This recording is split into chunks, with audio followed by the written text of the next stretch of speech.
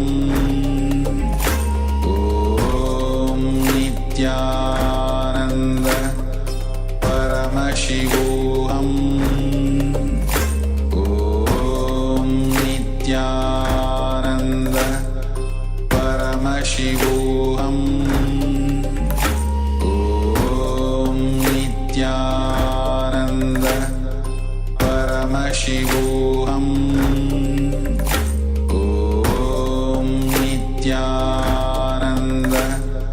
Paramashivoham Om Nityananda Paramashivoham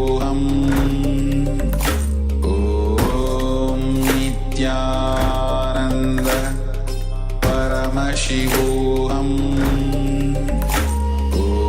Om Nityananda Paramashivoham Om Nityananda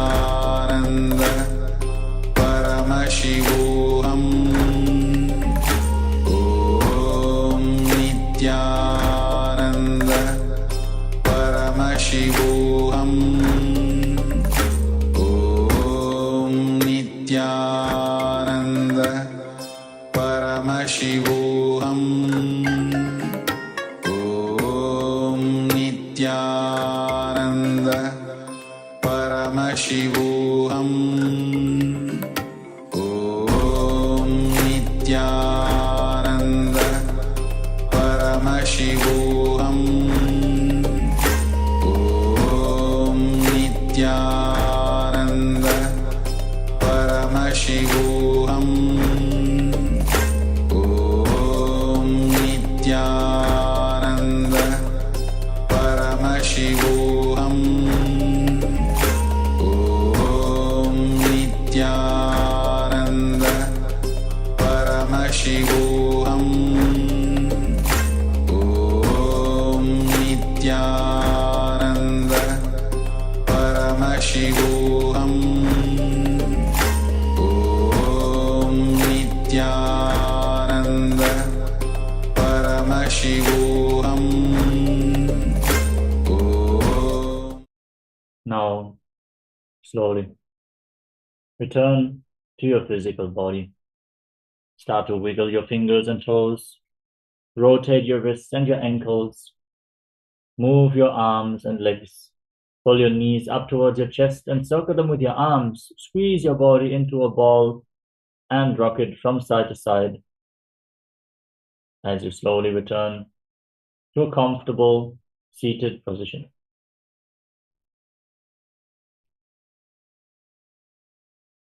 Congratulations, you completed the Pratama Vinyasa Krama, the first 108 asanas of this sequence. Yes, celebrate. And let's get ready for the Paramashivoham Level 1 participants. Thank you all so much for joining us today. The Acharyas are going to take over the session now and start with the first round of today's power manifestation. For all the Paramashivoham Level 2 participants, let's continue with the next asana of the sequence. Sit in a comfortable posture that brings ease to your physical and mental space. Place your hands on top of your knees in Bindu Mudra with index fingers and thumbs together. Visualize Swamiji in your inner space and breathe in Samana Kumbhaka. Inhale into your navel region. Hold your breath. Exhale deeply from your navel. Again, hold your breath. Again and again, feel the digestive fire rekindle, the flame rising upwards your spine. Internally chant the Mahavakya, Om Nityananda Paramashivoham continuously in Yathasana Nishtasana.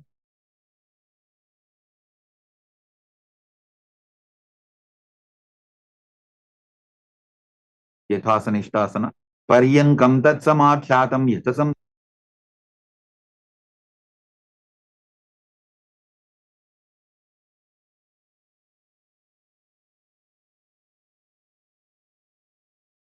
Yathasana Nishtasana. Paryankam tat samadhyatam yatasam yathastitihi. Samasana. Now, sit in a cross-legged position with your hands on your knees in Bindu Mudra And visualize Swamiji in your inner space as you inhale and exhale as slowly as possible and as deeply as possible. इदानीं गर्भिणीनां योगाभ्यासो यथा लघो सुखप्रसवलाभाय प्रोच्यते प्राप्तनेपथि दण्डपद्मवरद्वाज वीरभद्रसमानितो आसनानि सदा कुर्यात् सुदीर्घैरे च पूरकैः उत्तासना. Now keep the left heel against the perineum and place the right foot on top of the left foot. Place your hands flat on your knees and gaze towards the tip of your nose as you visualize yourself as a sage liberated by the Supreme Pontiff of Hinduism. निपीड्यसीविनीं सूक्ष्मां दक्षिणेतरबुल्भतः वामं यां येन बुल्भेन मुक्तासनमिदं भवेत्. सिद्धासना. From the same position, now gaze towards your third eye and visualize Swamiji in your inner space. स्थानुसम्यमिदेन्द्रियो तलदशा पश्यन् भ्रुवोरन्तरं चैतन्मोक्षकपातभेदजनकं सिद्धासनं प्रोच्यते. सिद्ध्यासना. Now shift your gaze down to the ground in front of you and engage Mahamudra Bandha. Contract the perineal floor. Pull your stomach in and up and lock your throat as you visualize Swamiji in your inner space. वामपाविके डीजानो सीवनिमधितासुकोठानो. Rudrasana 2. Now shift your hands into Bindu Mudra. Gaze towards your third eye and visualize yourself as Lord Rudra, the fierce dimension of Lord Shiva. वामशरणपरितचण्डराखे एकचुपतिये सेविदिदाखे. Santadhunasana. Now shift your gaze towards the tip of your nose and embody tranquility and an unshakable nature in Santadhunasana. आसन की गुणमन की तन चलता अमीट. सिद्धासना 2. Now bring your hands in front of your navel, cup one palm over the other, resembling a closed lotus flower in Samputa Mudra as you visualize Swamiji in Siddhasana 2. विजुकार्य समासीन सिद्धासनमुदीरितं प्रसार्य भूयिपादौ तु दोर्भ्यामङ्गुष्ठमादरात्. बन्धयोन्यासना. Now set the Sankalpa to manifest through the womb of creation. Inhale all the way and hold your breath as you lock all your senses with your fingers. Lock your lips with little and ring fingers, your nostrils with your middle fingers, eyes with your index fingers, and your ears with your thumbs. Hold your breath in Shanmukhi Mudra in Bandhayonyasana. युत्र मध्ये महादेव बन्धयोन्यासने शृणु यत्कृत्वा खेचरो भूत्वा विचरेदीश्वरो यथा. वीरासना. Now place the right foot on top of the left thigh and bring the left foot below the right thigh. Hands on the knees in Bindu Mudra, index fingers and thumbs together. And embody the state and space of bravery, Veera in Veerasana. एकं पादमथैकस्मिन् मिन्यस्योरुनि संस्थितः इतरस्मिंस्तथा चोरुं वीरासनमुदीरितं. वाल्मीकासना. Now shift your gaze towards your third eye and visualize the great sage Valmiki, poet and author of Ramayana. दाबा bug की पगथली पुनि Eli है जो जोनी मुद्रासना. Now place your hands flat on your knees, gaze towards the tip of the nose and visualize Yoni Mandala, the visual representation of Devi Paramashiva Shakti in your inner space. वामपाद की पगथली जाहि माहिली code. योन्यासना. Shift your gaze towards your third eye. Maintain the same posture. Hold the visualization of Yoni Mandala. We are currently projecting Yoni Mandala on screen. This is Yonyasana. योन्यासनं पर्वतेन योगं योगफले नीलं तत्कारफलं तावत् खेचरो यावदेव हि. भद्रासना 3. Now join the soles of your feet together in front of your body. Interlock your fingers around the toes and pull your heels against your perineum. Push your knees to the ground. Pull your stomach in and up in Uddiyana Bandha. Gaze to your nose and visualize yourself as Lord Veerabhadra. गुल्फौ च वृषणस्यादः सीवन्त्याः पार्श्वयोः क्षिपेत सवे वल्फं तथा सव्ये दक्षगुल्फं तु दक्षिणे. अघोरासना. Now gaze to your third eye and push your tongue back and upwards along the nasal tract if you can in Kechari Mudra all the way towards your third eye. Stretch the frenum, the tongue band below the tongue as you push your tongue backwards. Place your left hand on the knee and cover your mouth with your right hand. Close the left nostril with your index finger and inhale through the right nostril. Then close both nostrils and hold your breath. Exhale through the left nostril. And then again, inhale through the left, close both nostrils, hold your breath as long as comfortably possible. And then exhale through the right. Change the direction of the breathing flow again and again in Abhyanta Kumbhaka as you visualize yourself as an Agori in Agorasana. पूर्व कहो विश्रिका जोगी वाही विधि जोगी जैसोगी Kanheri पवासना.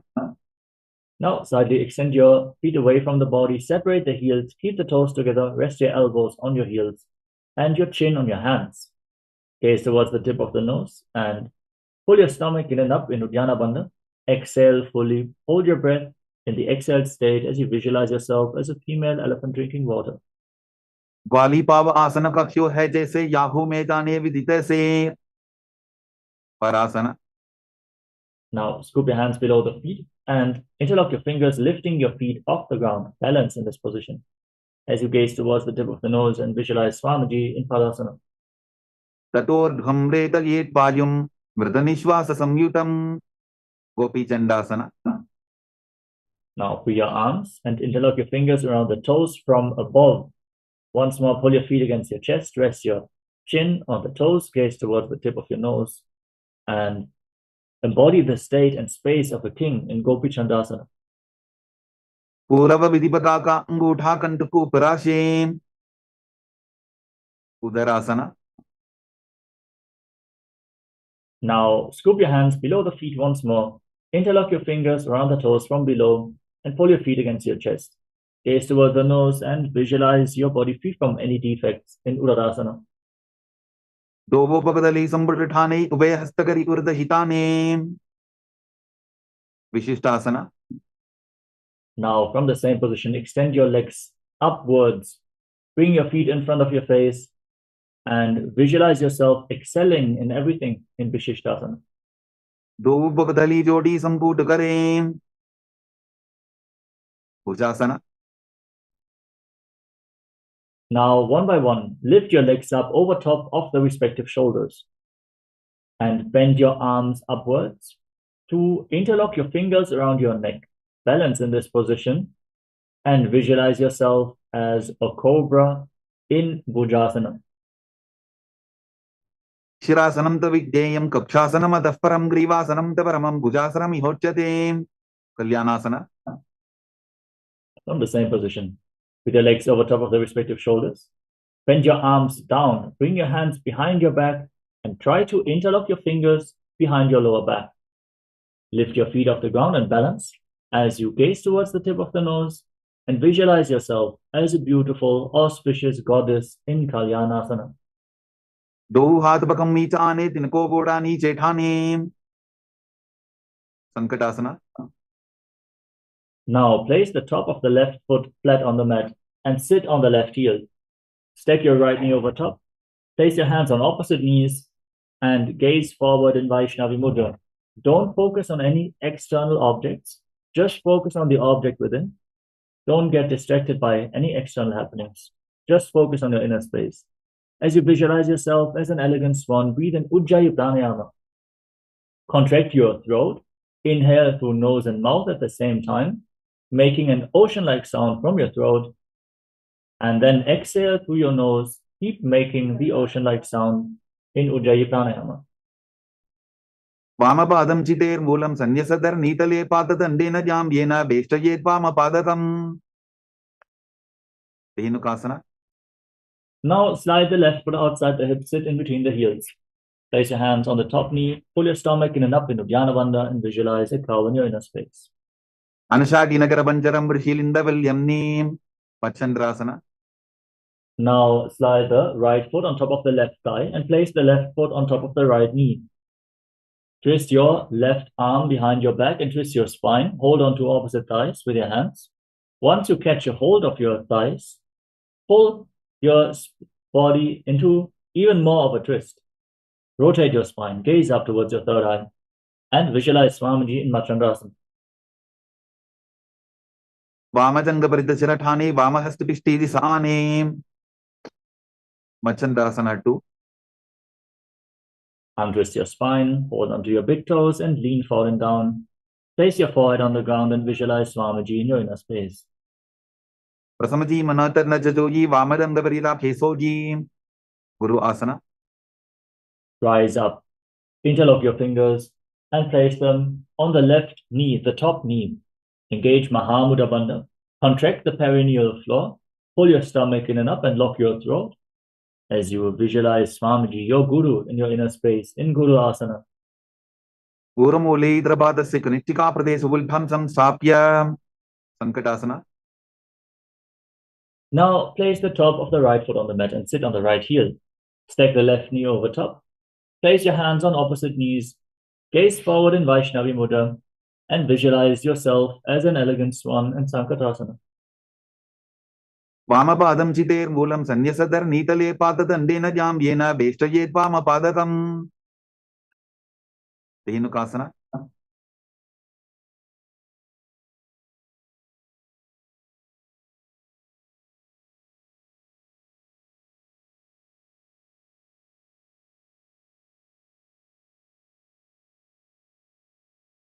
Now slide the right foot outside the hip, sit in between your heels, with your hands interlocked on top of your knees. Pull your stomach inwards and up in Uddiyana Bandha and visualize a cow in Dhenukasana. Anashadi Nagara Banjaram Brishilinda Vilyamnim Pachandrasana. Now slide the left foot on top of the right thigh and place the right foot on the left knee. Bring your right arm behind your back and twist your spine. Rotate your body, hold on to opposite thighs. Gaze towards your third eye and visualize Swamiji in Machandrasana on the other side. Vamajanga Paridasirathane Vamahastapishti Disane Machandrasana 2. Now untwist your spine, hold onto your big toes and lean forward and down, placing your forehead on the ground. Bring your navel towards your heels and visualize Swamiji in your inner space. Prasamaji Manatarna Jajoji Vamadanga Parida Kesoji Guru Asana. Rise up, interlock your fingers, place them on the right knee, the top knee, as you engage Mahamudra Bandha and visualize Swamiji, your Guru, in Guru Asana. Uramuledrapadasya Kanittika Pradesu Vulbham Samsapya Pashvasana. Now place your feet flat on the mat. Raise your knees and pull them against your chest with your hands. As you curl your tongue back and push it upwards in Kechari Mudra as high as you can, as far back as you can. Some yogis can even bring their tongue down their own throat. Gaze up towards your third eye and visualize Swamiji in Parshasana. Padatale Bhumo Nidhagya Chanani Ursi Nidhagya Viparita Hasta Bhyavu Saita Dandye Nibadhya Bodheshokasana. Now hold on to opposite wrists with your hands and rest your chin on the knees. Gaze towards the tip of the nose and visualize yourself residing in an abode of bliss. Dobu Bhagdali Bhuparidare Kormashlita Sekare Kurakatasana. Now bring your hands below the knees and hold on to opposite elbows. Gaze towards the tip of the nose, still pushing your tongue back and up in Kechari Mudra and visualizing Swamiji in Kurakatasana. Do हाथ पग बाहर ले आवे गोड़ा नीचे ले ठहरावे स्मृति आसना. Keep holding on to opposite elbows underneath your knees and cross the right ankle over the left. Keep your toes pointing up. Gaze towards the tip of the nose and visualize the great sage and Maharishi Sumati in Sumati Asana. मूलद्वारी धरती पर इठाने डाबा पग परिता चवित आने दंडासना. Now extend your legs forward. Interlock your fingers and raise your arms up straight with the wrists pointing outwards. Gaze towards the tip of the nose. Engage Mahamudra Bandha and push your tongue back and up in Kechari Mudra as you visualize Swamiji in Dandasana. इदानीं गर्भिणीनां योगाभ्यासो यथा लघु सुखप्रसवला भाग्य प्रोच्यते प्राप्त नेपथीं आरंभसना. Now lean forward and down. Hold onto your big toes in Pranayama Mudra and bring your head towards your knees. Inhale through one nostril and exhale through the other alternatingly in Nadi Shodhana without the support of your fingers as you visualize Swamiji in Arambhasana. दोबू पग मिलिवा पसारी पका का अंगूठा पकड़ी लीला टकोड़ा लगावे विदोकासना. Now slightly separate your feet and raise your knees. Scoop your hands below the shins and hold onto the soles of your feet from the outside. As you lean forward and down all the way, try to place your forehead on the ground. Lean down all the way. Gaze towards your third eye and visualize Swamiji in Vidokasana. प्रथम बेसी दो पाव पसारी कछ ऊर्ध को कुरडो डारे चालन धरी पवासना. Now join your heels together Once more, scoop your hands below the shins with the palms facing up and rest your chin on your heels. Gaze towards the tip of the nose and visualize Swamiji in Jalandhari Pavasana.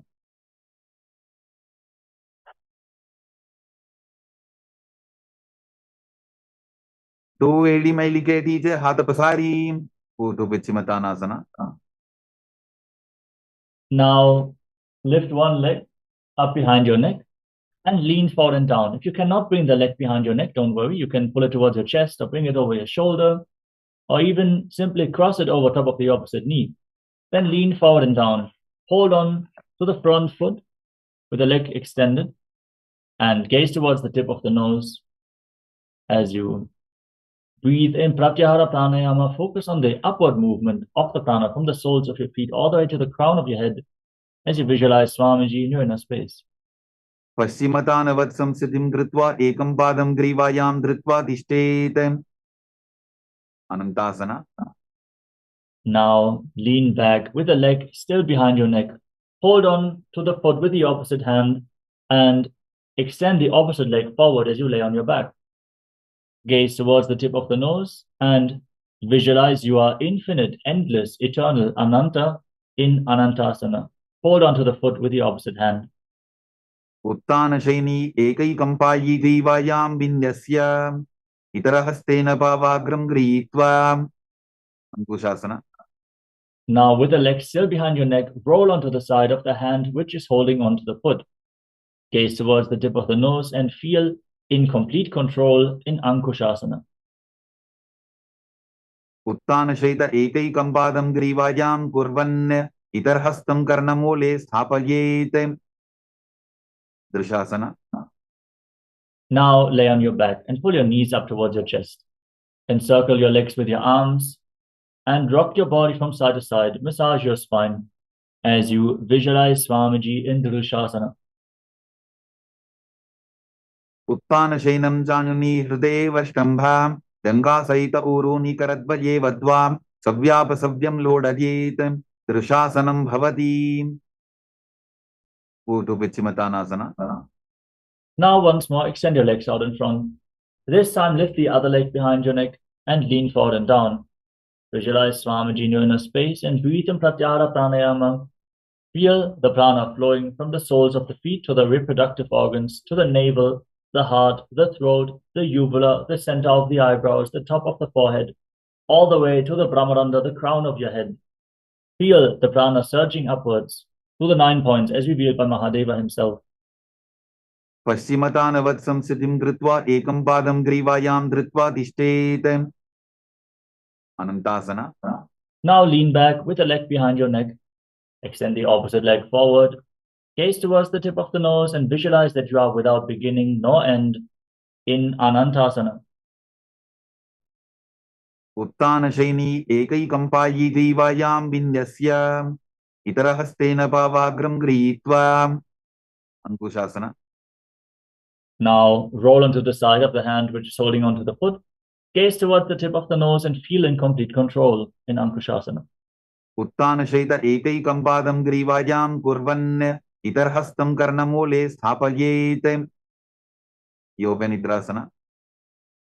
Now lay on your back and one by one, lift your feet up behind your head. If you cannot bring the legs behind your neck, you can bring them over your shoulder or pull them towards your chest. Open up your hips. Then wrap your arms around the lower back and try to interlock your fingers behind your butt as you gaze to the nose and visualize Swamiji in your inner space. Padabhyam Veshtaye Kantham Hastabhyam Prishtabandhanam Tanmadhya Shainam Kuryad Yoganidra Sukhaprada. Atmaramasana. Now, with your legs over top of the respective shoulders, bend your arms up and try to interlock your fingers around your neck. Gaze to the nose and visualize Lord Vishnu is blessing you from within in Atmaramasana. Atmarama Asana Padam Sudhoso Ve. Kochikasana.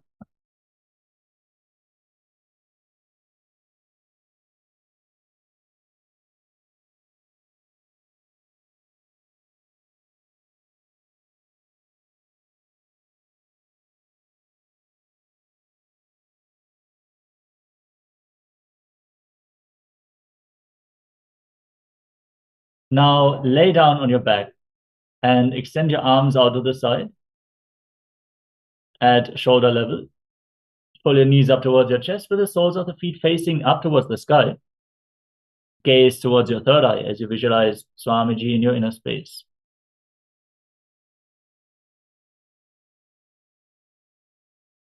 दो हाथ सीधा सा करें, 300 ube Sapa करें, जठर परिवृत्ति. Now, as you lay on your back with your arms extended to the side, drop the left knee to the side and extend the right leg straight down. Then bend both knees to the left. Extend both legs to the left, hold on to the toes, and rotate your head away from the feet. Gaze in the opposite direction. Visualize Swamiji in your inner space. And then return to the center. Pull your knees against your chest. And drop the right leg to the side. Extend the left leg straight. Bend both knees to the right.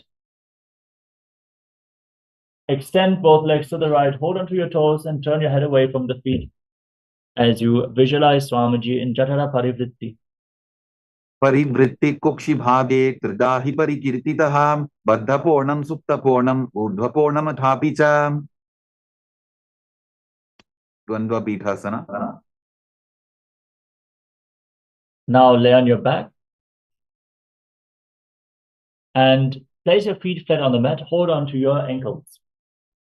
Now push your hips up, contract the perineal floor, lock your throat and hold your breath intensely for a long time in Mocha Kumbhaka as you gaze to your nose and visualize yourself as sturdy as a bridge in Dviparapitam. प्रतिक्रियायुतं द्वन्द्वपीठ सर्वबलप्रदं गर्भिणीनां दुर्बलानां इदिकार्गी जगादनून्. पर्यंकासना. Now bring your arms over top of the respective shoulders with the palms flat, fingers pointing towards your feet. Push your hands into the ground and lift your body off the ground. Raise your hips up high. Breathe deeply through your nose, leading the prana along your spine in Sahaja Kumbhaka as you visualize yourself as sturdy as stone furniture in Paryankasana. उत्तानशेन मस्ततलाभ्यां भूमिं अष्टभ्यां पादतलाभ्यां भूमिं धृत्वा. शोर्तानासना. Now lay down on your back, pull your knees against your chest and place the hands on the respective shoulders. Rotate your hips in a circular motion and visualize yourself as a dog playfully rolling around on your back in Shvotanasana. शववत् शरीरं संस्थाप्य जानुनी सम्मील्य नाभुवानी च हस्ताभ्यां तन्दरां बद्ध्वा भ्रामयेत् श्वोत्तनं भवति. विपरीतकरणी. Now raise your feet and raise your hips off the ground. Place your palms flat on the mat for support and rotate your hips in a circular motion as you visualize Swamiji in your inner space. भूतले सशिरोर्दत्त्वा फेनगे चरणद्वयं विपरीतकृती चैषा सर्वतन्त्रेषु गोपिता. विपरीतकरणी to. Try to raise your hips up, extend your legs up straight, stop the rotation movement, point your toes to the sky, and visualize Swamiji in Viparita Karani 2. करणी विपरीताख्या सर्वाधिव्याधिनाशिनी नित्यमभ्यासयुक्तस्य जाठराग्निविवर्धनी. Langalasana. Now drop your feet down over top of your head. Touch your toes to the mat. Interlock your fingers behind your back and push your hands into the ground in Parashamudra. Lock your throat, contract the perineal floor and hold your breath in Mocha Kumbhaka as you visualize yourself as a plow in Lankalasana. नरकासने स्थित्वा नासिका प्रदेशे भूमोपाद पृष्ठे स्थाप्य हस्तद्वयं सम्मील्य लम्बीकुर्यात् ग्रीवा प्रदेशेन भूमिं कर्षयेत्. लांगलासनं भवति. शयितपश्चिमतानासना.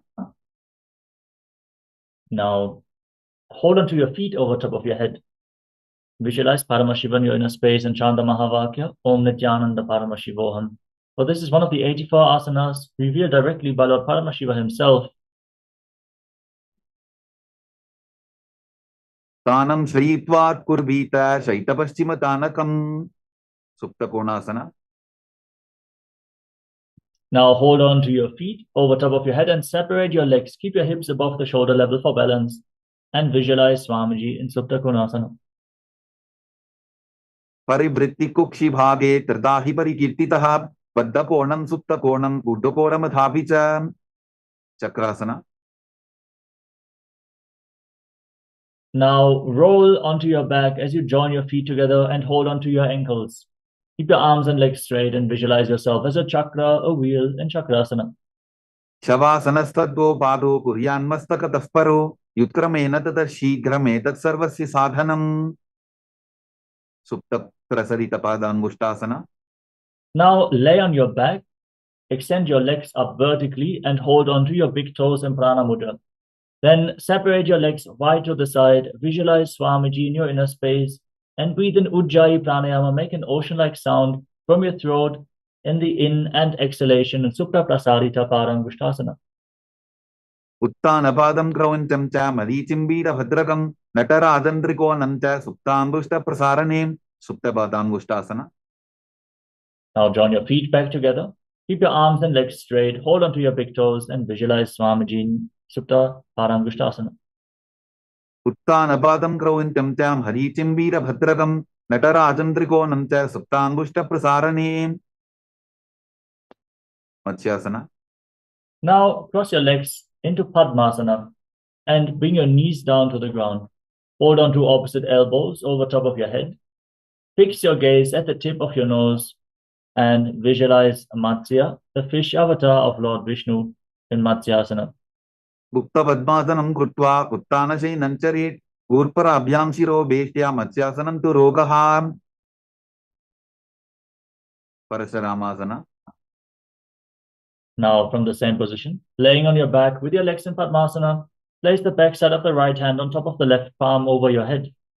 Gaze to the nose and visualize Lord Rama in your inner space. प्रथमकरे पद्मासन आचे सूधो Sorve भूपरिपाचे सर्वांगासना. Now with your legs in Padmasana, kick your hips off the ground, support your lower back with your hands.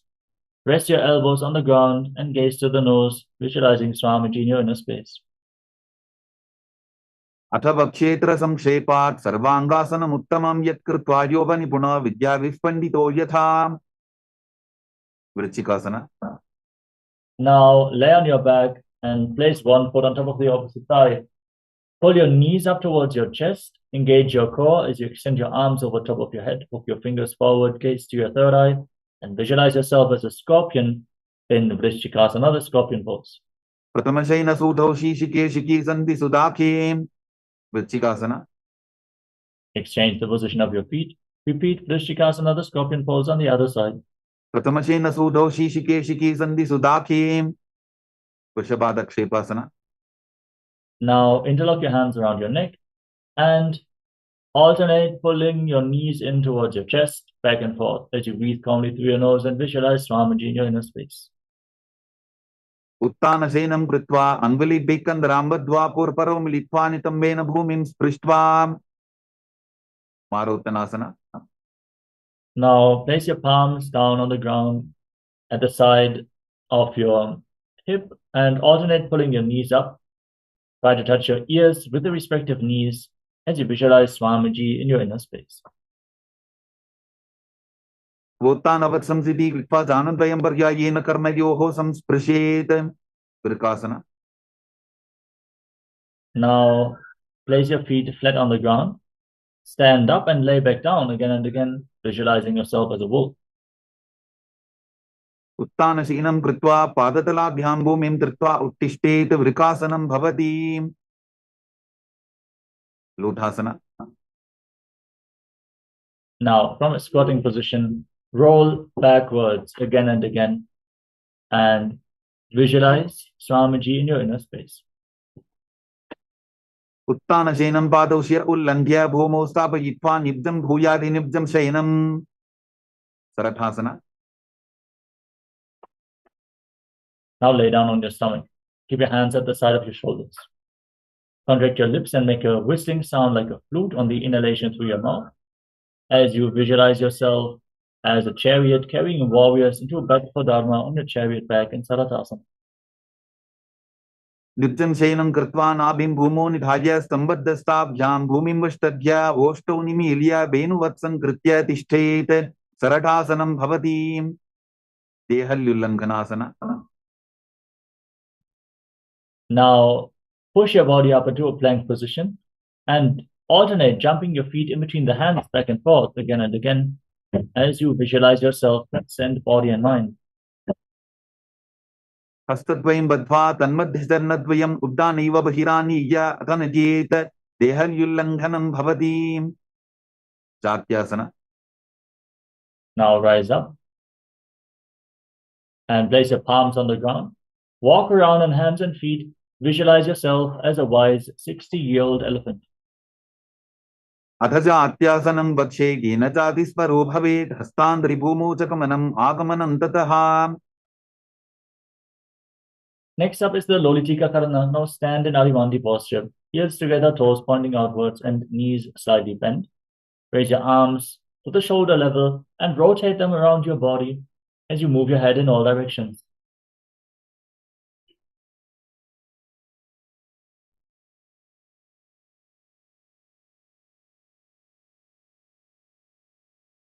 Sarpasana. Now, if you have a rope available, tie your feet with the rope and stand erect on the mat like a rod.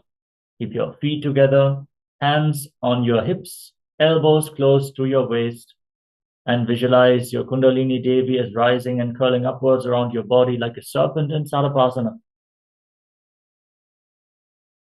Atasarpasanam Bakshe Vayipanaja Kebalam Shariram Dandavatishte Rajubandhastu Padayoho Vayavi Kundali Devi Kundalakara Mangule Ustrasadhanasana.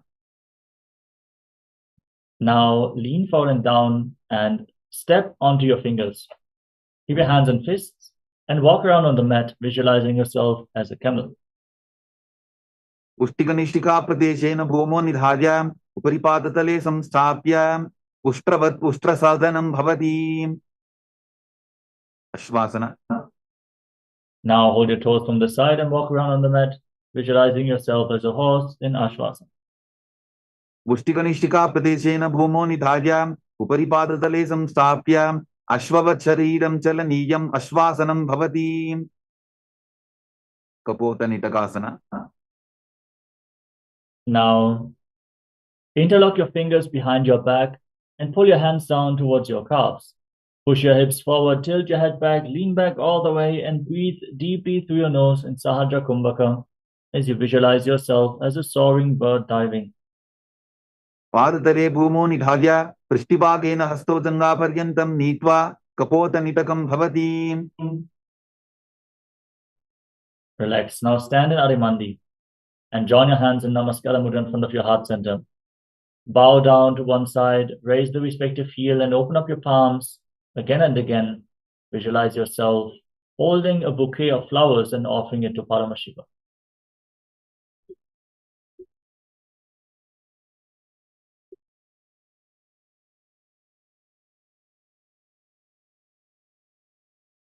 Khadgasana.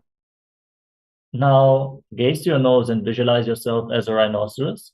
As you lay down on your stomach, jump your feet up towards your hands and stand with your hands slightly extended away from the body in Namaskara Mudra, resembling the horn of the rhinoceros. Luchasartamasanam Krutva Padatalabhyam Bhumim Vashtabhya Uttishtet Khadgasanam Bhavati. Uttanottanam. Now sit down and stand back up or squat down as low as possible as you visualize Swamiji and gaze towards your nose. Punah Punaha Uttatavyam Asitavyam Iti Uttanottanam Bhavati. Kusalasana. Now raise your arms up and jump repeatedly, visualizing yourself as a maze. Sarlam Stitva Udambhavanaye Varam Varam Uddanam Krutva Najetam Kusalasanam Bhavati. Vichirshakasana. Now hold on to one foot and pull it up towards your chest. Sit down and stand back up with the other leg. Alternate on both sides and visualize Swamiji as you gaze to your nose. Ekaikam Padatalam Kukshu Nidhaya Tishtet Uchirshakam Bhavati. Tandavasana. Next up is Parshvadranukarana. Now keep the toes of the right foot pointing outwards, and pull the left knee towards your chest and circle it with the respective arm, keeping the hand in a fist and the other hand on the inner respective thigh.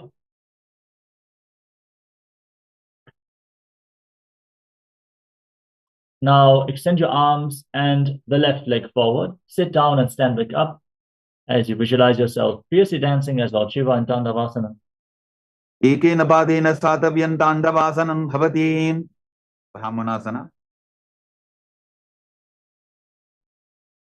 Now bring the left foot towards the inner right thigh. Have the hands at the side of the knees and visualize Lord Brahma is blessing you from within in Brahmanasana.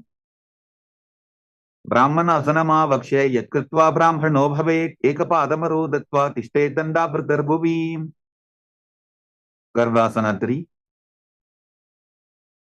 Now bring the left leg over and around the right knee. Tuck the toes behind the calf and cross the left arm below the right and join your hands in Namaskara Mudra as you visualize yourself as Lord Garuda in Garudasana 3.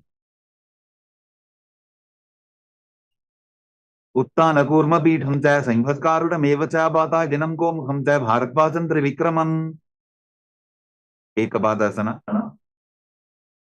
Now place the left foot on top of the right thigh and hold on to your knees. Reach for your knees. Squat down a little bit if needed as you visualize Swamiji in Ekapadasana. Dakshan grimbama padasya dangopari nidhajitam. Dhurvasana. Now hold on to the big toe of the left foot and extend the leg out to the side as you rotate quickly on the standing leg. Visualize yourself as the North Pole Star in Dhurvasana, the pole star posture. Ekena hastena dandarupasya ekasya padasya brahm dhritva itarpadatalam.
I bless you all. Let you all open all your three eyes and manifest the powers of Mahasudashiva. Om Nityananda Paramashivoham. Om Nityananda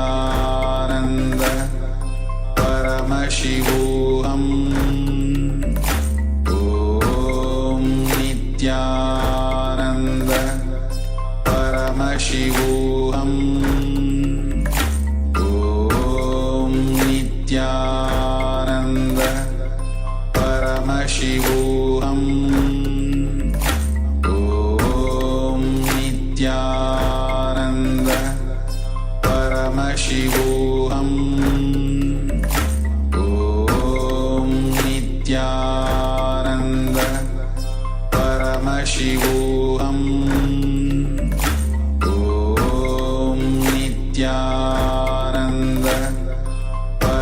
Paramashivoham.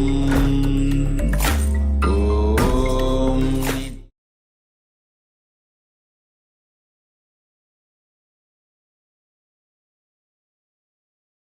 Yes. Sorry for the technical glitch. We are back, so let us now continue the asana sequence.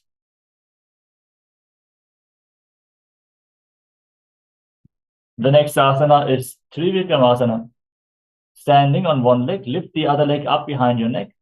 Then sit down and stand back up, performing the 3 steps of Lord Vishnu.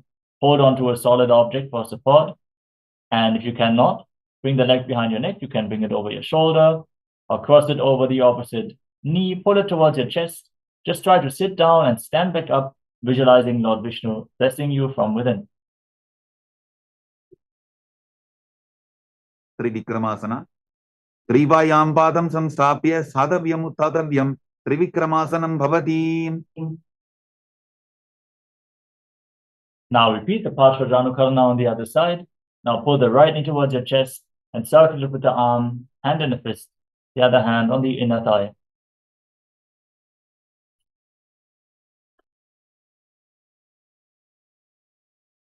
Next up is Tandavasana. Now extend your arms and the right leg forward. Sit down and stand back up. Visualize yourself dancing as Lord Shiva. Tandavasana. Ekena padena statavyam Tandavasanam bhavati. Brahmanasana. Now bring the right foot towards the left thigh. Have your hands at the side of your knees and visualize Lord Brahma is blessing you from within. Brahmanasana vakshe yatkritva brahmano bhavet ekapadamaro datva tishte danda pratarbuvi. Garvasana 3. Now cross the right leg over the left knee. Tuck the toes behind the calf. Bring the right arm below the left and join your hands in Namaskara Mudra. Visualize yourself as Lord Garuda in Garudasana 3. Uttana kurma pitham cha sambhatkarudam evacha bata dinam ko mukham cha bharatvasan trivikramam. Ekapadasana. Now place the right foot on the left thigh and hold on to your knees. Squat down a little bit to hold on to your knees with your hands and hold this position as you visualize Swamiji in your inner space. Dakshan grimbama padasya dangopari nidhajitam. Dhiruvasana.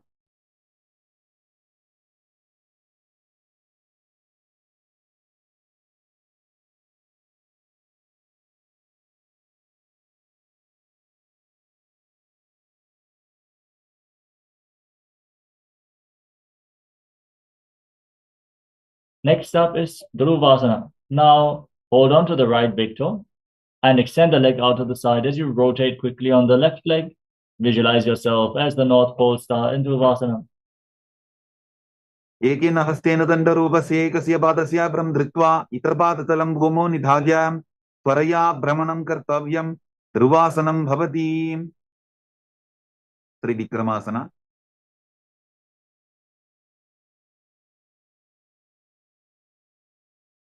Now lift the right leg up behind your neck if you can. Sit down and stand back up. Visualize Lord Vishnu is blessing you from within. Grivayam padam samstapya sadhavyam uttadavyam Trivikramasanam bhavati. Next up is Samanaka Karana. Stand with your heels touching, toes pointing outwards, and the hands slightly extended away from your body, fingers pointing one by one. Breathe calmly and relax after this intense sequence of asanas as we get ready for the final 100 asanas of this Tritya Vinyasa Krama. Starting off with Gorak Anjali Asana. Now squat down and bring your arms from the outside in between the legs.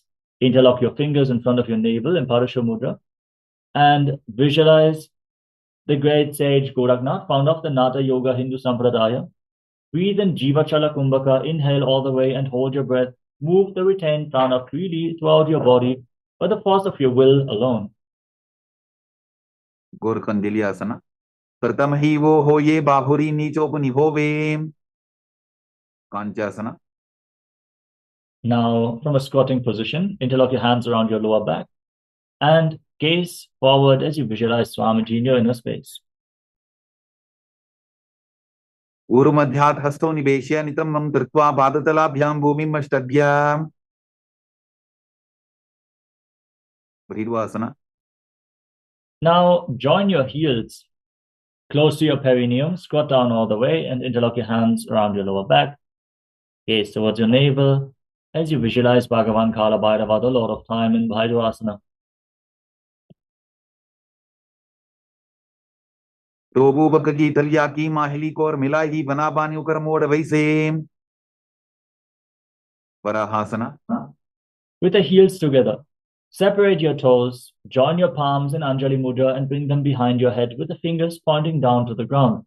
Keep your back straight, gaze towards the tip of the nose, your elbows raised like the tusks of a boar as you visualize yourself as the boar avatar of Lord Vishnu Varaha in Varahasana. Pakali ki mahili pori milai hi bana bani ukar vaise. Prabhitasana. Now, hold onto your big toes in Prana Mudra and raise your hips up to the same level as your knees. Visualize Swamiji in your inner space in Prabhitasana.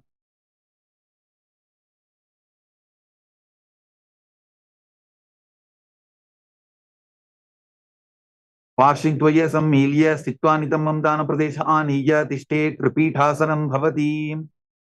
Bakasana. Now, place your palms on the ground, bring your knees onto your arms towards your armpits, lean forward, find balance and lift your feet off the mat, balance on your arms, as you visualize yourself as a crow in Bakasana. Hastadhyamo nimavashtabhya januddoyam nabho sammilya. Tushtanga Kapalyasana.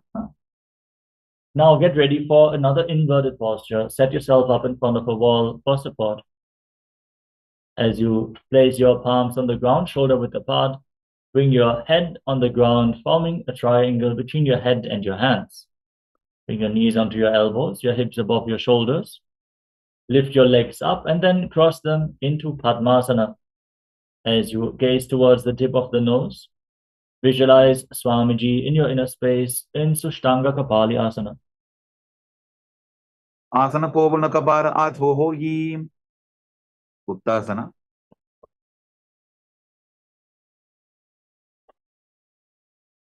Now gently lower your legs down. Come to a kneeling position. Sit in between your heels with the toes touching behind your back. Place your hands on the knees, gaze to the nose. Visualize you're sitting in the secret seat with Paramashiva and Guru. Jano Gorantare Pado Kritpa Pado the Gopadyete. Vrikshasana 2. Now get ready for another inverted posture. Place your hands on the ground and raise your hips up. Kick your legs up into a handstand as you visualize yourself as a tree with deep roots growing into the ground in Vrikshasana 2. Sattachakrakshalanaya Vrikshasana Visheshakan Janani Indriyada Dadhya Punabhedan Samadhyasete. Shibhuasana. Now, from the handstand, gaze towards your third eye and visualize Tejas, shining light is flowing towards your third eye, rejuvenating your body. Dovo Babajodi Mahi Kulkamilaye. Mathyasana 2. Gently lower your legs down. Place your hands on the ground. In a plank position, lower your body down to the mat and push your body back off the ground again and again, visualizing yourself as a fish in Matsyasana. Nityam Shenam Kurparo Pashabhavaya Murta Vritya Hastatalabhyam Bhumim Vastabhya Varam Varamuddanam Kuryata Mathyasanam Bhavati. Sarpasana 2. Now, lay on your stomach and place your hands on the hips. Lift your head from side to side as you visualize yourself as a snake. Digdam Shenam Kritva Hastonitamam Samstapya Padodi Ki Kritya Sammilayan Purasasan Tavyam Sarpasanam Bhavati. Nidalambanasana. Now, lay on your stomach, place your elbows down on the ground, bring your hands into Padma Mudra, the Lotus Mudra, and rest your chin on your hands. Feel self-supported and completely independent in Nidalambanasana. कराभ्याम बंगसम कृत्वा तिष्ठेत् पुरपरया सुधीः मुखमुन्नमनुच्चायी निरालंबनमासनम निरालंबन योगी स्यान् निरालंबनमासनम निरालंबनता ध्यानं निरालंबनमासनम. सत्रासना. Now place your palms on the ground in front of you. Bend your knees, lift your feet, straighten your arms. Bring your upper back and feet close together as you visualize yourself as an umbrella protecting your guru from the sun rays. अर्ध्यासनौ स्थित्वा हस्तदलाभ्यां भूमिमष्टभ्य उन्नजाति छत्रासनं भवति. Vidrasana. Now come to a kneeling position. Sit on your heels with the top of the feet flat on the mat. Extend your arms out in front.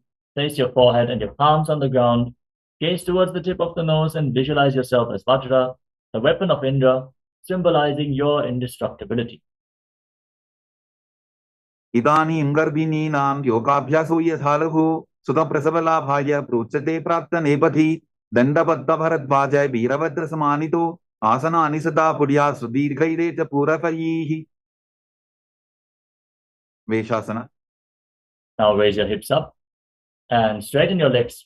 Alternate striking the ground with your hands as you visualize yourself as powerful as a ram. गुदासन संस्थितो एकैकं बाहुं भूमौ तालयेत् वेशासनं भवति. अजासना. Now with your hands flat on the mat, kick your legs up into a handstand and lower your face down towards the mat. Visualize yourself as unborn, existing for all eternity.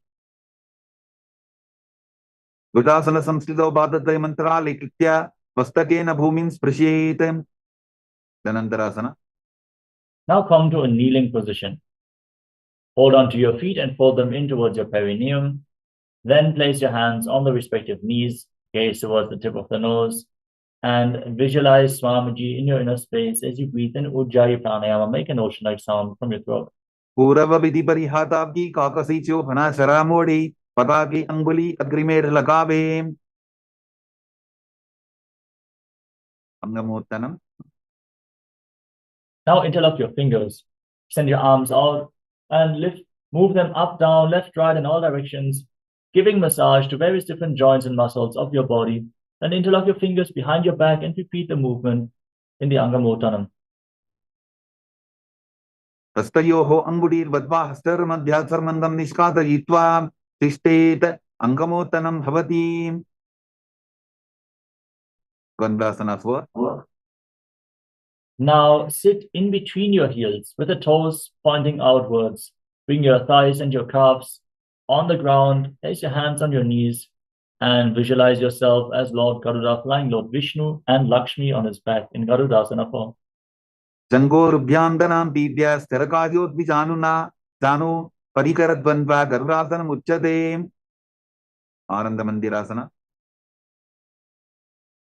Now join the soles of the feet together behind your back with the toes pointing backwards. Hold onto your ankles and sit down in front of your heels. Try to touch the front of your buttocks on the mat. Gaze towards your third eye and visualize yourself residing in the blissful space of a temple. अथवक्ष्ये वीरनाथ आनन्दमन्दिरासनं जित्कृत्वा अमरो धीरो भवत्येवेह साधकः. मण्डुकासना 2. Now overlap your feet and sit on the heels. Place your hands underneath your knees and press your tongue up flat against the palate of your mouth in Manduki Mudra. Pull your stomach in and up towards your spine in Uddiyana Bandha and visualize yourself as a frog in Mandukasana 2. पृष्ठं संपीड्यपुल्भाभ्यां दान्वन्द्ये सबलयाकृतिः हस्तौ बालतले चित्तो मण्डूकं पाददोषऋत्.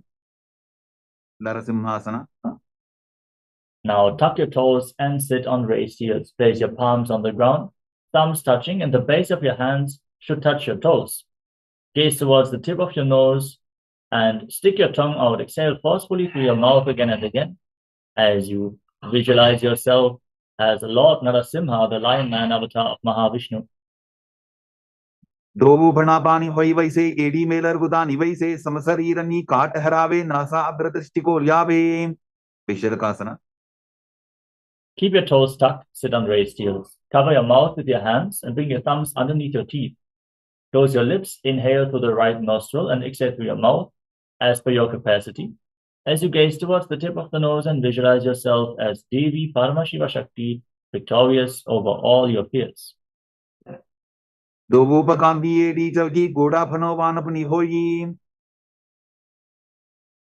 Pakanasana. Now, place the top of your feet flat on the mat, toes pointing back, knees wide apart, and sit on your heels. Bring your hands towards your armpits and imitate as if you are a monkey scratching itself as you gaze to your third eye and visualize yourself as a playful monkey in Makadasana. Dobu Bagdari Sambutane, the Niki Vishti Bhumi Paritane, Mulatvar, Etiambari Yave, Muda Hat Uchat Harave, Vajrasangarasana. With the toes tucked, raise your knees off the ground and bring them wide apart. Hold on to opposite elbows behind your back and gaze towards the tip of the nose as you embody diamond-like strength for you and your Sangha, your spiritual community in Vajrasangarasana. Pratama Pranabani Hoi Vaise, Dobu Eriuda Nivaise, Gora Uba Rakhe Dhira, Adeva Yapasare Dhira. Sindhanasana. Now, place your knees flat on the ground and cross your feet. Sit on the raised heel, palms on the ground next to your body. Gaze to your nose, pull your stomach in and up firmly as you visualize perfect health beyond any and all physical or mental ailments in Kanchanasana. Kanjanasana Vakshe Yadgrutva Susti Robhave, Prishte Padatvayam Badva, Hastobhumo Pradharajete, Gurmasana. Now place your hands on the knees and make your upper back and neck stiff like the shell of a turtle as you gaze to your nose in Kurmasana, the turtle pose. Ulpo Severshanas Yadho, Vikramena Samahito, Rijika Ayashiro, Grivam, Kurmasanami Tiritam, Yokasana. From the same position, relax your upper back and neck, gaze to the nose and visualize Swamiji in the space. Gudam Diemyaval Babhyam, Vikramena Samahitaha, Yogasanam Bhavedeta, Didiyova Vidovituhu, Vidovasana. Now stand on your knees and cross your feet behind your back. Hold on to your calves, keep the thumbs outside, gaze to your third eye and visualize Swamiji. Visualize a space of eternal oneness with your Guru Swamiji. Goda Vamu Bohoji, Goda Arara Chetoji, Tachipad Ki Pani Rahave, Pano Vamu Goda Rigilave, Ustrasana 2. Now place the top of your feet flat on the mat and hold on to your heels. Push your hips forward, tilt your head back, and visualize yourself as a camel in Ustrasana 2. Merutandaklan Didadya, Sambhimadai Shukumar, Kapoto Ustrasana, Bhyasa, Kudyanmita Hitasana, Titiyasana. Now lean back even further. Place your elbows and the back of your head on the ground. Gaze towards the tip of the nose and visualize yourself as a lotus blooming. Dobu Edi Sambutare, Sole Mulatbari, the Ridhare, Phana Pani over Hoye Baise, Bahuri Pishti Shikare, do I say Viradasana. Now lay down flat on your back and rise back up again and again. You can use the support of your hands if needed. Hold on to your feet and pull yourself up. Gaze towards the tip of the nose and visualize the healing and liberation of all causal, subtle forms of your body in Viratasana. Sanga Prishti Bhumani Dadya, Sango Tarjoho Urunisam Stapya, Prishtivam Shamvaram Varam Sprishit, Kapotasana. Now lean back all the way. Bring your arms over top of the respective shoulders. Try to bring your forearms on the ground and hold on to your feet, bringing your head in between your heels. Visualize yourself as a beautiful dove in Kapotasana. Merutandaklan Didadya, Sambhimadai Shukuman, Kapoto Ustrasana, Bhyasa, Kudyanmita Hitasana, Varasana. Relax. Now stand on your knees. Tuck the toes and hold on to opposite elbows in front of your chest.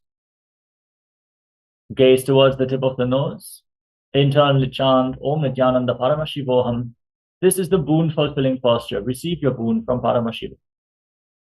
Januni Bhumo Samstapya, Stabhyam Bahu Parasparam Dritva Sarvam Dishtet, Varasanam Bhavati, Varahasana 2. Now sit on the raised heels. Keep the toes tucked. Place your forearms on the ground and rest your head on your hands as you visualize yourself as Varaha, the avatar of Lord Vishnu.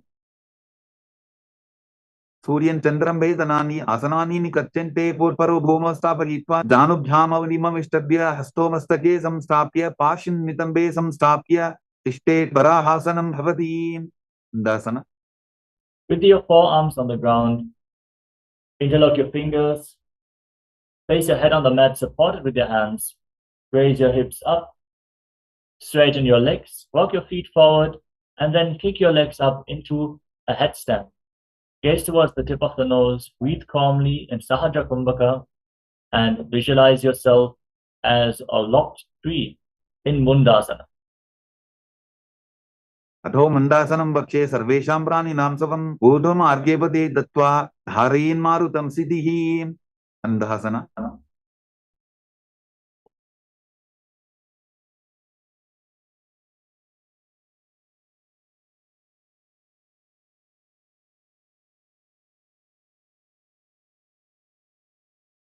Now gently lower yourself down. Come to a kneeling position. Place the top of the feet flat on the mat and sit on the heels with your knees separate. Hold on to your head with both hands as you bring your head in between the knees, elbows outside the legs. Inhale through your nose and exhale through your mouth as you gaze to the nose and visualize Swamiji Nandasana. प्रथम बदली सुमट हरावे कोरमाहिली उभे मिलावे हनापानी Booker होई बैसे डोबु एरी उदानी बैसे विपरीत शलमासना. Now lay down on your stomach and extend your arms over top of your head. Lift your arms, your chest, and your legs off the ground and hold as you visualize yourself as a locust in Viparita Shalabhasana. स्थलभासन भेदाश्च नटभेरुंड नामके वेंडभेरुंड सहिते शीर्षदंडासनं तथा.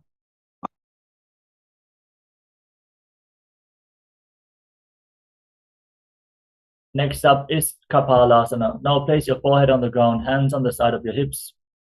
Lift your legs off the ground without raising your chest off the mat. And visualize yourself as a skull, representing the mind with purified thoughts and the strong will to attain enlightenment in Kapalasana. आकाशकपोटासन.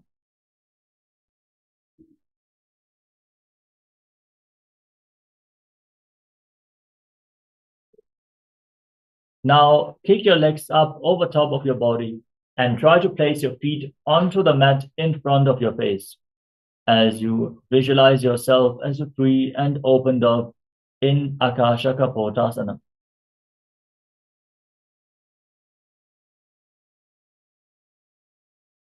उष्ट्रासने स्थित्वा चरणौ भूमेरुत्थाप्य मस्तकोपरि नीत्वा पृष्ठप्रदेशन भूमौ स्थापयेत् आकाशकपोटं भवति.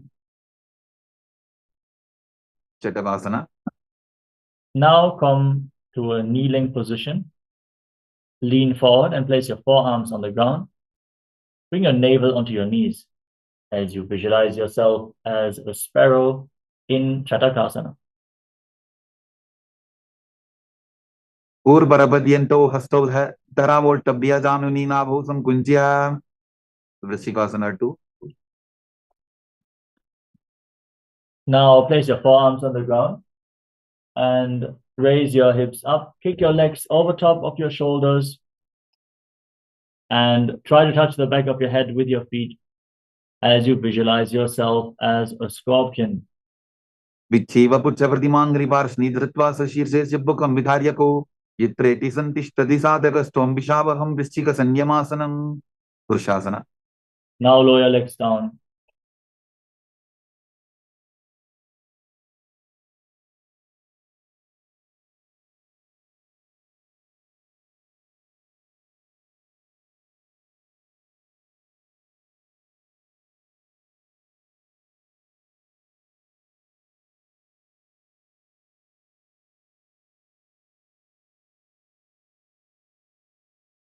Now come to a kneeling position. Sit on the right heel and keep the left foot outside the hip with the toes pointing to the side. Place your hands on the ground in front of your knees. Gaze forward in Vaishnavi Mudra, not focusing on any external happenings. Just focus on your inner space. As you forcefully inhale through your nose, hold your breath for a short while and again exhale through your nose in Antaranga Kumbhaka. Visualize yourself as a bull. यान्विपुल्भेपादमूले वामभाग्यपदेतरं विपरीतं स्पृशेत् भूमिं वृषासनमिदं भवेत्. Lolasana. Now place your hands on the ground and raise your entire body off the mat. Balance on your arms as you visualize Swamiji in Lolasana. Lolasanam tada puryat vayulola स्थिरवायुप्रसादेन स्थिरचेता भवेत्. Vrishasana. Now sit on the left heel and bring the right foot outside the hip as you visualize yourself as a bull. यामिवल्भेपादमूले वामभाग्यवदेतरं विपरीतं स्पृशेत् भूमिं वृषासनमिदं भवेत्. Balavunasana. Now place the right foot flat on the mat and tuck the toes of the left foot. Sit on the left heel. Place your hands on respective knees. Gaze forward and visualize Balagunahai, one of the 84 siddhas. Asana Kovada Tarabika Rajagi. Grahasana. Now stand up and squat down. Bring your arms through the legs and hold onto your ankles from the outside. Visualize yourself as the entire planet in Grahasana. अतदे भूमौ संस्थाप्य दानमध्ये पूर्वरौ स्थाप्य हस्ताभ्यां गुल्पप्रदेशो धृत्वा तिष्ठेत्. ग्रहासनं भवति. बालवनासना. Now tuck the toes of the right foot and sit on the right heel with the left foot flat, left knee against your chest. Hands on the knees and visualize Balagunahai. Asana Kovada Tarabika Rajagi. Utkatasana. Now step both feet in, keep your knees together and sit on the heels. Place your hands on the knees. Hold on to weights if you want to intensify this asana as you visualize Swamiji in Utkatasana. Ijas Pichostiyata Urvachano Yitrasane Padatalagvayo Pari. Vajrasangarasana 2. Now separate your knees and hold on to opposite elbows behind your back as you visualize Swamiji in your inner space. Pratamapana Pani Hoe Jese Dogu Eti Udani Vaise. Goda Ubha Raketiya Adevaya Pasare Dhiran. Anilasana.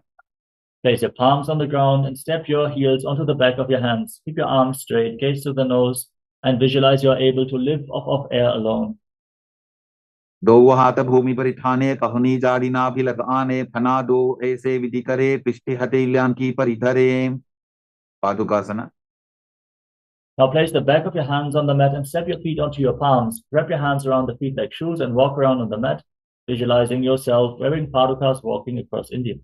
अस्तुतरयोः पादतले कृत्वा तिष्ठेत् गच्छेत् पादुकासनं भवति. कुक्कुटोड्डानासना. Now place your palms on the ground and kick your legs up and let them fall back down again and again, visualizing yourself as a rooster. अस्तुतले भूमौ कृत्वा पादतले चूर्धमुड्डानं कृत्वा भूमौ पतेत्. विपरीतं नृत्यासना. From the handstand, dance around on two arms as you feel yourself become free of all inhibitions. हस्तुतलाभ्यां भूमिं वष्टभ्य ऊर्ध्वपादाग्रे कुर्वन्. हस्तुतलाभ्यां नर्तनं कर्तव्यं. विपरीतं नृत्यं भवति. कुञ्जरासना. Relax. Now stand with your legs separate and lean forward and down, placing one hand on the mat, the other hand on the respective ear. Now visualize Swamiji in your inner space. अथवक्षे Mahadev कुञ्जरासनम् उत्तमं करे नैकेन पादाभ्यां भूमौ तिष्ठे शिरकरः. कुञ्जरासना. Now exchange the position of your hands. अथवक्षे Mahadev कुञ्जरासनम् उत्तमं करे नैकेन पादाभ्यां भूमौ तिष्ठे शिरकरः. कदम्बासना. And squat down with your heels together close towards your perineum. Hold onto your ankles and balance on your heels as you visualize yourself as a kadamba tree. पार्श्वभ्यां भूमिं वष्टभ्य हस्तद्वयेन बुल्भौ धृत्वा तिष्ठेत् कदम्ब भवति. पवनमुक्तासना. Now sit on the ground and pull your knees towards your chest with the feet flat. Visualize any excess vadas balanced within your system or released from your system in Pavanamuktasana. द्वयोस्तुपादयोः पाणिं लात्वा सुस्वनितम्बगे जानन् वक्षसि सादरबभ्रतीकरवन्दनैः. चकोरासना. Now lift one leg up behind your neck, extend the opposite leg forward, hands on the ground and lift your entire body off the mat. Gaze towards your third eye and visualize yourself as a powerful source of energy in Chakorasana. पूर्वतानं तदस्पादपीठं वज्रासनं तथा चकोरक्रौन्तशलभभुजङ्गमपि वृश्चिकं. Dhanurasana 2. Now hold on to the big toes and prana mudra. Keep one leg extended and pull the other foot towards your ear. Visualize yourself as a bow. पादांगुष्टौ तु पाणिभ्यां गृहीत्वा श्रवणावधि अष्टावक्रasana. Now lift the leg over your shoulder and hook the other foot over top. Extend your legs out to the side. Lean forward, balance on your arms, and visualize yourself as a flying crane. वासिष्ठमदकौन्दिन्यम् ऊर्ध्वकुकुटमेव च अष्टावक्रमथोत्थानं मयूरं सेतुबन्धनं pranasana. Now place one foot flat and bring the other foot on top. Bring the shoulder underneath the respective knee as you push the other knee to the ground. Gaze towards your third eye and visualize you are immortal and able to exist solely on prana and pranasana. एतत् प्रभेदं वक्ष्यामि करोति यस्य चामरः एकपादमुरो बद्ध्वा स्कन्धेऽन्यपादरक्षणं पार्श्वमत्स्येन्द्रासना. Now bring the right foot outside the left hip and step the left foot over the right knee. Twist your elbow around the raised knee and bring the hand below to interlock your hands behind your back. Rotate your spine intensely as you gaze to your third eye and visualize Sage Matsenanatha, the master of Hatha Yoga.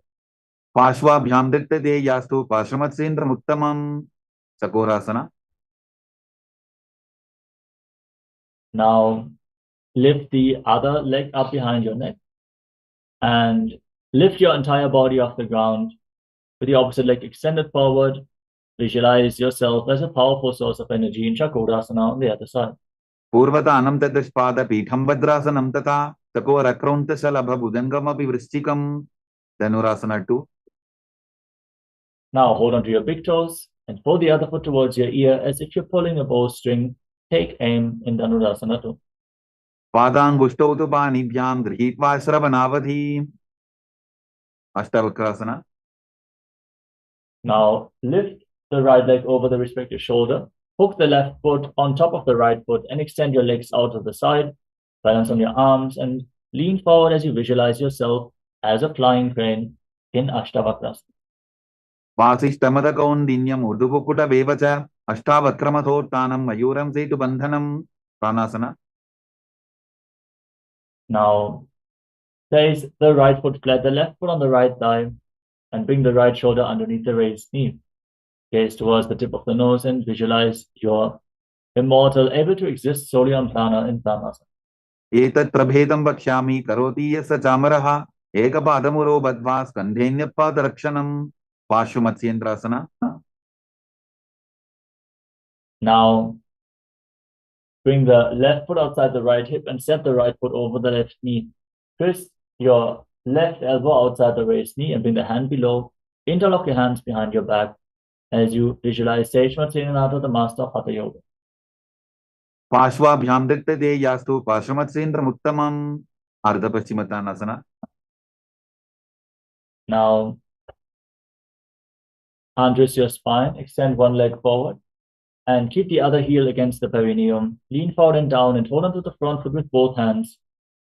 As you breathe in, Jivachala Kumbhaka, visualize Swamiji in your inner space.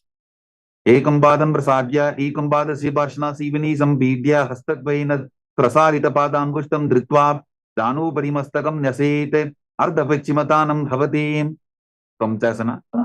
Now bring the left foot outside the hip and lift the right foot up in front of your face, visualizing yourself as a crane.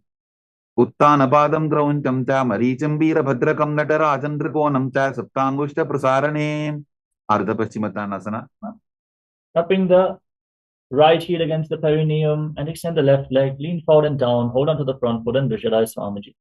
एकं पादं प्रसाद्य एकं पादस्य पार्श्वनासीवनी सम्पीड्य हस्तद्वयेन प्रसारितपादाङ्गुष्ठं धृत्वा दानोपरि मस्तकं न्यसेत् अर्धपश्चिमतानं भवति त्वं. Now bring the right foot outside the hip, top of the foot flat. Lift the left foot in front of your face with the knee straight and visualize yourself as a crane. उत्थानपादं क्रौञ्चं च मरीचिं वीरभद्रकं नटराजं त्रिकोणं च सप्ताङ्गुष्ठप्रसारणे स्वस्तिकासना. Now come to a cross-legged position with your feet in between the thighs and calves. Hands flat on the knees, gaze to your nose, and embody peace, well-being, good fortune, and prosperity. जानुर्वोरन्तरे सम्यक् कृत्वा पादतले गुहे यजुकाय समासीन स्वस्तिकं तत् प्रचक्षते गोरक्षासना. Now cover your heels with your hands. Lock your throat, gaze to the tip of the nose, and visualize the great sage Goraknath, the founder of the Natha Yoga Hindu Sampradaya, in Gorakshasana. Janor वोरंतरे पादो उत्तानो व्यक्त संस्थितो गुल्फौ छाछाद्य हस्ताभ्याम उत्तानाभ्याम प्रयत्ततः Bhavasana 2. Now bring the left heel against the perineum and the right foot on top of the left thigh. Inhale all the way and hold your breath. Then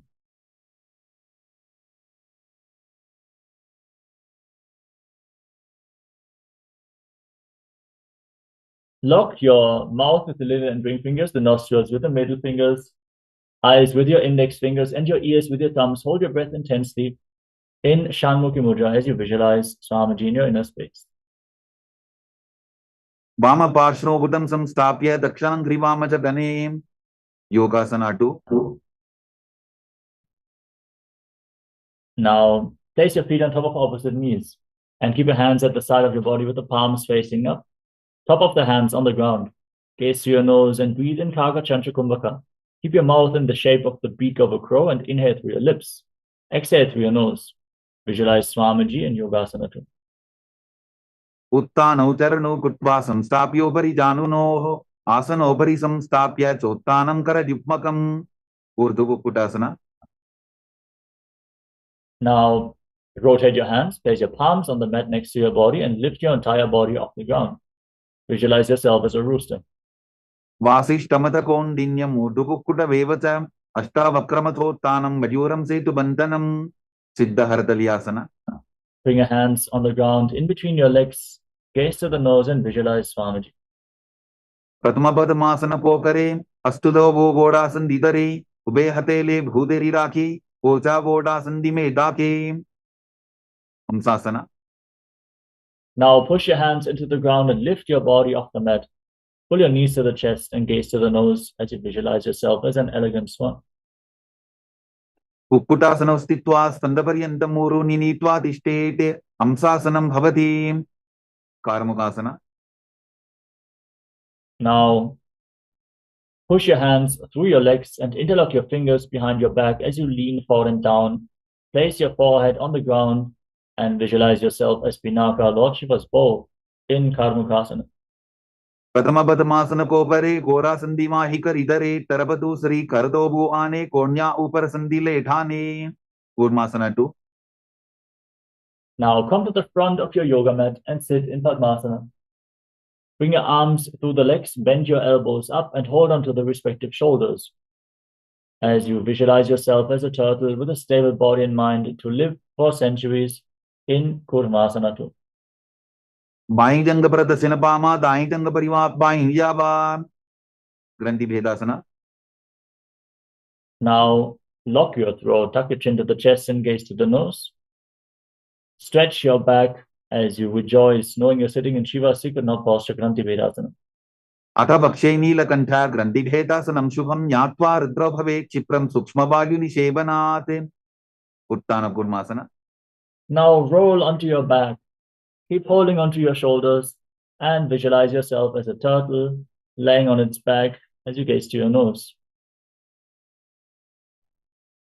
Kukkutasana Vandrastam Karabhyantata Gandharam Vetham Kurmavatuttanam Etaduttana Purmakam. Pangu Kukkutasana. Now kick yourself back up, sit in Padmasana. Place one palm on the ground and lift your entire body off the mat as you hold its wrist, visualizing yourself as a rooster. Kukkutasana Stitva Ekena Hastena Anyasimanibantham Dritva. Pangu Kukkutasana. Now place the other palm on the mat and hold its wrist. Push the hand into the ground. Keep your arms straight and balanced, visualizing yourself as a rooster. Kukkutasana Stitva Ekena Hastena Anyasimanibantham Dritva. Rudrasana. Now sitting in Padmasana, place your elbows down on the toes. Interlock your fingers and rest your chin on your hands. Press your thumbs against the throat. You cannot sit in Padmasana. You can stake your knees and ankles in Ardha Padmasana. Visualize you have gone beyond all greed and covetous. Janor Vorantare Paru Uttano Vyakta Samstito Gulfo Chachadya Hastabhya Uttanabhyam Prayattataha. Padmasana 3. Now place your hands flat on your knees and gaze towards your nose. Place one hand over the other with the palms facing up and rest your hands in your lap. Engage Mahamudra Bandha and visualize Swamiji in Padmasana. Uttano Utarno Vidhaya Vidhivat Shakti Sito Yogiratim. Padmasana 4. Now place your hands flat on your knees and gaze to your nose as you visualize Paramashiva in your inner space. Etat Padmasanam Kuryat Pranavaju Prasiddhaye Shubhasanam Sada Dhyaye Purajitva Punah Punaha. Karmukasana 2. Now keep your right hand in Prana Mudra and hold on to the big toe. Hold the elbow back as if you're pulling a bowstring. Repeat the movement on both sides, visualizing yourself as Lord Shiva's bow. Adhanya asanama bhakshe yoga puraka rakshanat krutva padmasanam pada angushtanga yostitam. Karmukasana 3. Now cross your arms behind your back with your legs in Padmasana, close towards your body. Hold on to the respective big toes in Prana Mudra. As you gaze towards the tip of the nose and visualize yourself as Lord Shiva's bow, engage Mahamudra Bandha. Karmukasana akshitya udare pura yet sukham tadavagyurvaso yati kadena sukha vayuna. Dridasana. Now lift your head, gaze towards your third eye and visualize yourself as the power of Paramashiva's third eye in Dridasana. Urubhyam upari stapya padayukvam prayatataha dakshinam sabya desheta sabyam dakshina deshake. Magrasana. Now roll onto your back. Keep your legs in Padmasana. Hold onto the big toes if you can. And visualize yourself as a snake as you breathe calmly through your nose in Sahaja Kumbhaka.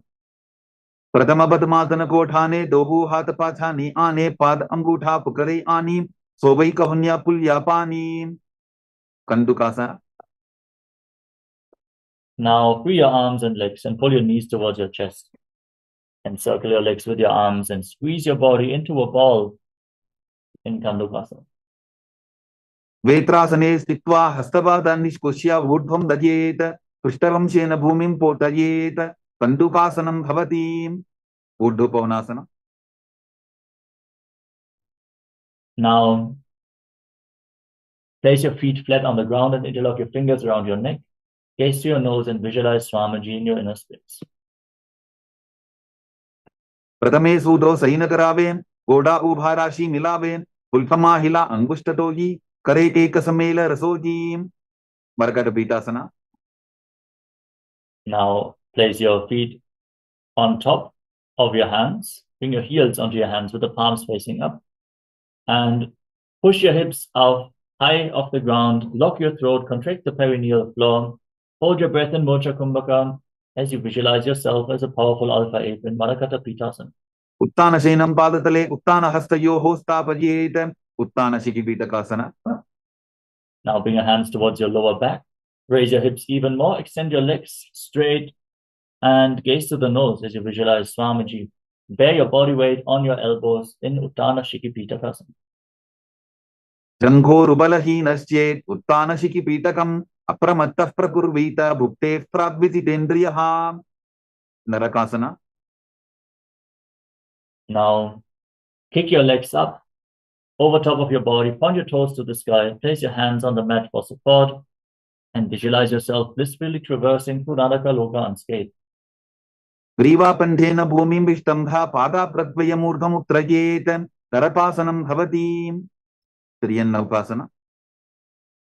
Now bring your hands towards your lower back and straighten your body.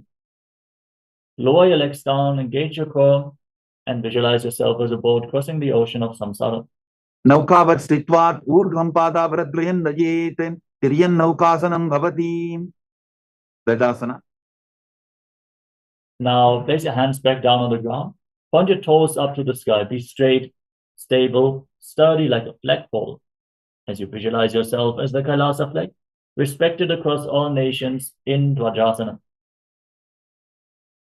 Tirijannaukavate Viva Prishtapurparihi Bhumim Vashtabhya Mastakalakshena Padagradvayamurdhanajet Dvajasanam Bhavati. Vrittasana.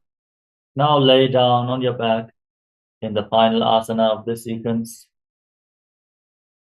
Relax completely. Lay still with your hands at the side of the body, palms facing up. Forcefully pull the Kundalini Shakti up from the root of your spine all the way to the crown of your head. Visualize that your body is dead and Swamiji, the Supreme Pontiff of Hinduism, is liberating you.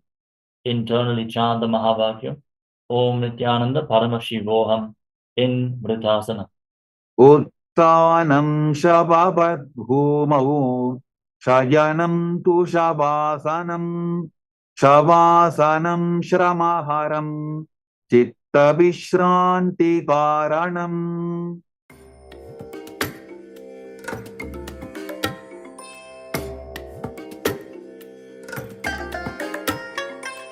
I bless you all. Let you all open all your three eyes and manifest the powers of Mahasadashiva. Om Nithyananda Paramashivoham. Om Nithyananda Paramashivoham.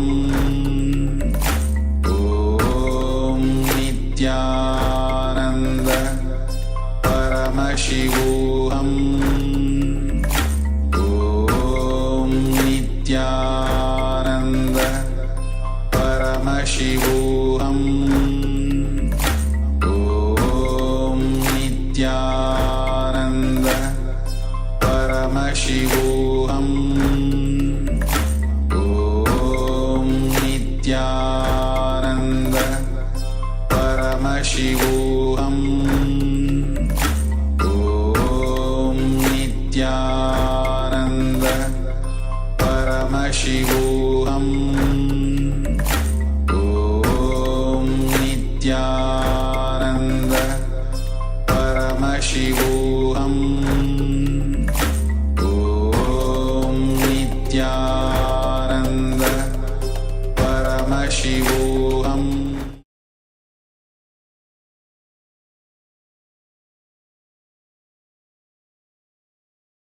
Now, slowly return to your physical body. Start to wiggle your fingers and toes. Rotate your wrists and your ankles. Move your arms and legs. Pull your knees up towards your chest. And circle your legs with your arms and rock your body from side to side as you slowly return to a comfortable seated position. Congratulations, you completed the Dvityavinga Satnama 308 asana sequence of Kailasa's Nithyananda Yoga. Thank you all so much for joining us today. And let us all stay tuned for the first round of today's power manifestation directly after this powerful yoga session.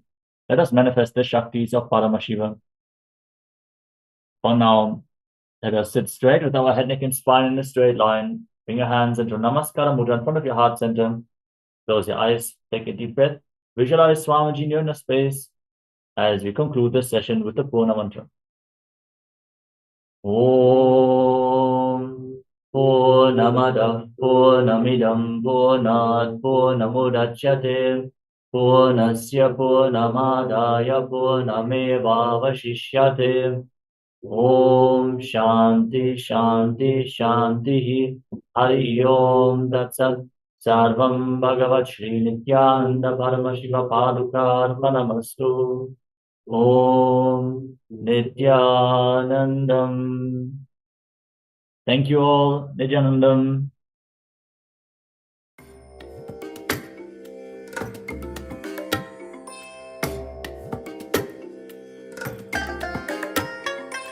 I bless you all.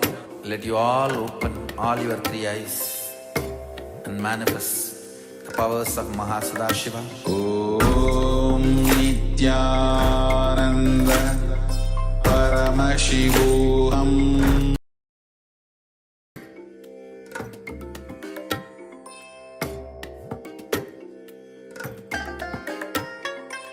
I bless you all. Let you all open all your three eyes and manifest the powers of Mahasadashiva. Om Nithyananda